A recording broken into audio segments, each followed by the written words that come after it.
my name is Syazana Amira Binti Subri and my numbometry is 10DDT20F1050 and I studying English for Digital Technology. Today, in this video, I want to show you step by step how to install a printer. Firstly, read the installation guide for your printer. Second, connect printer to your laptop using USB cable.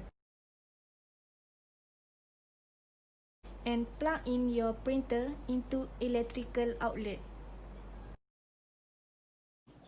There are high voltage electrode inside the printer.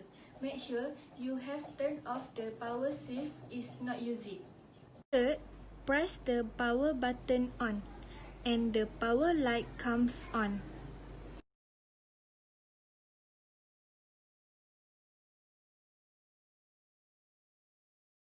After that, insert the printer cartridge. Open the top cover. For each print cartridge, lift the green cradle latch. Push the cartridge firmly down into the cradle and close the latch. You will hear a click and the cartridge will firmly in the cradle and close the printer cover.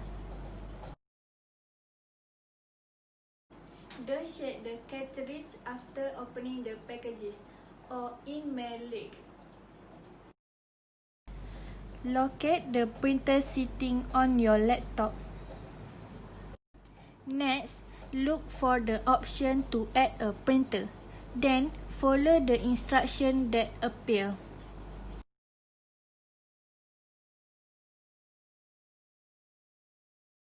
Now, I want to try printing something. Click button File and then button Print. Choose the number of copies and click the Print button. Don't put your hand inside a printer or touch ink cartridge during the printing. Finally, the item will be printed.